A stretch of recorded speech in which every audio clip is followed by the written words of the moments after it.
সুপ্রিয় দর্শক মণ্ডলী, আসসালামু আলাইকুম। রেখাস ব্লগ অ্যান্ড কুকিং শোয়ের আরও একটি এপিসোড দেখার জন্য আমন্ত্রণ রইল।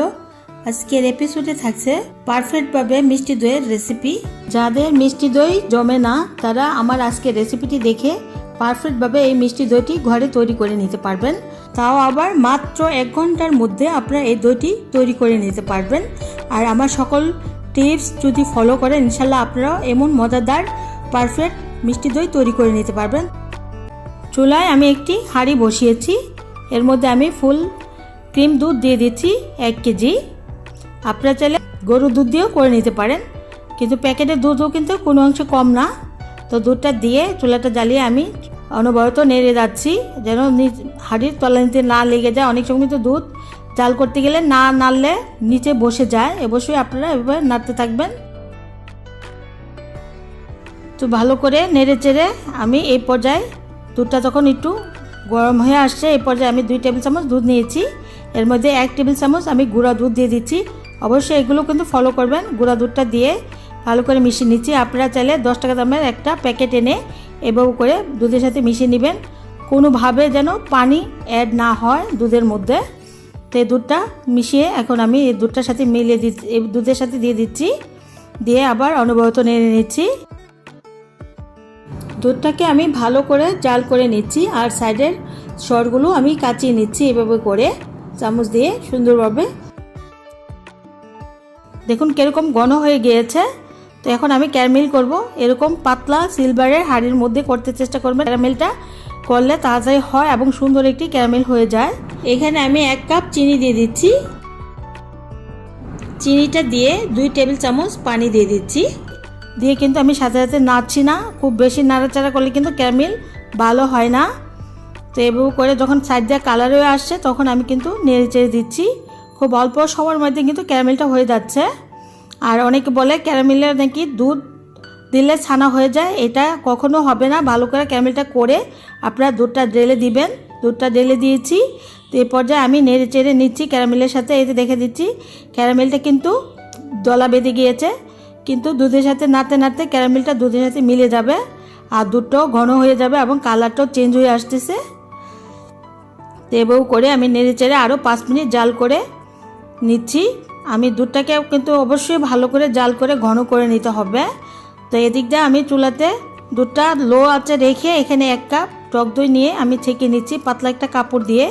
আপনারা ছাঁকনি দিয়েও ছেঁকে নিতে পারেন। অবশ্যই টক দইটাকে আপনারা ছেঁকে নেবেন। টক দই থেকে কিন্তু অনেক পানি বের হয়, আমি দেখিয়ে দিব কীরকম পানি বের হচ্ছে। প্রায় আধা ঘন্টার মতো আপনারা টক দইটাকে এভাবে ঝুলিয়ে রেখে দিবেন। দেখুন কতগুলো পানি 1 কাপের থেকে টক দইয়ের চেয়ে বের হয়েছে। টক দই থেকে এই পানিটা যদি থাকতো তাহলে কিন্তু দই কখনো বসতো না। তো আমি এটাও দেখিয়ে দিলাম। তো এখন আমি টক দইটা ছেঁকে নিয়েছি যে সেটা আমি একটি মিক্সিং বলে নিয়ে নিচ্ছি। নিয়ে এখন আমি একটি হ্যান্ডউইক দিয়ে ভালো করে পেস্ট করে নিচ্ছি টক দইটাকে। অবশ্যই ভালো করে পেস্ট করে নেবেন যেন কোনোভাবে দানা না থাকে। তো পেস্ট করে এখন আমি দেখিয়ে দিচ্ছি দুধটা কীরকম টেম্পারেচার থাকলে আপনারা টক দইয়ের সাথে মিলাবেন। যে আঙুলটা সয় এরকম গরমে আপনারা টক দইটা মিলাবেন। যদি একবারে ঠান্ডাও করে ফেলবেন না, আবার খুব বেশি গরমও কিন্তু দিবেন না, দিলে কিন্তু বেশি গরমে দিলে ছানা হয়ে যাবে আর একদম ঠান্ডা করে দিলে দই বসবে না। তো এখন আমি টক দইয়ের মধ্যে হাঁড়িতে না দিয়ে আমি আলাদা এই টক দইয়ের বাটিতে দুধটা মিশিয়ে নিয়েছি। কেননা দুধটা কুসুম গরম হলেও কিন্তু হাঁড়িটা ঠান্ডা হয় না, এর জন্য আমি হাঁড়িতে আর টক দইটা মিলাই নেই। তো এখানে আমি ভালো করে হ্যান্ডউইক দিয়ে ফেনা করে নিয়েছি। তো এখানে আমি একটি মাটির পাত্র নিয়েছি। মাটির পাত্রটা কিন্তু ভালো করে শুকনো অবস্থায় আমি দুধটা ঢেলে দিয়েছি আর উপরটা দেখুন কি সুন্দর ফেনা হয়েছে। তো আমি র্যাপিং পেপার দিয়ে মুড়ে দিচ্ছি। আপনারা চাইলে যে কোনো পেপার দিয়েই মুড়ে দিতে পারেন বা ঢাকনা দিয়েও কিন্তু ঢেকে দিতে পারেন।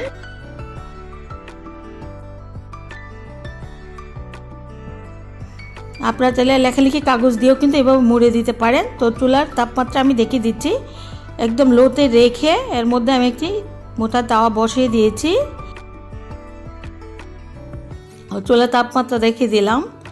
এর মধ্যে আমি একটি ননস্টিকের হাঁড়ি বসিয়েছি। আপনারা চাইলে সিলভার হাঁড়িও কিন্তু বসিয়ে নিতে পারেন। এর মধ্যে একটি তাওয়াল দিয়ে দিচ্ছি। এভাবে করে তাওয়ালটা ভিতরে দিয়ে এর মধ্যে স্ট্যান্ড বসিয়ে দিচ্ছি। স্ট্যান্ডটা দিয়ে এখন আমি মিষ্টি দইয়ের হাঁড়িটি বসিয়ে দিচ্ছি আলতোভাবে, দিয়ে আমি এখন ভালো করে চারপাশ দিয়ে মুড়ে দিচ্ছি। আপনারা কিন্তু এই স্টেপগুলো অবশ্যই ফলো করবেন, চেষ্টা করবেন দইয়ের হাঁড়িটা যেন কোনোভাবে না নড়ে চড়ে। তো আমি কিন্তু এইভাবে করে 1 ঘন্টা রেখে দিয়েছি, চুলাটা অফ করে আরও 1 ঘন্টা এইভাবেই রেখে দিয়েছিলাম। আর আপনারা চাইলে এভাবে সনাতন পদ্ধতিতেও কিন্তু বসিয়ে দিতে পারেন সারা রাতের জন্য। আমি আর সারা রাতের জন্য করি নাই, যত কম সময়ের মধ্যে করা যায় সেটাই তো আমাদের জন্য ভালো।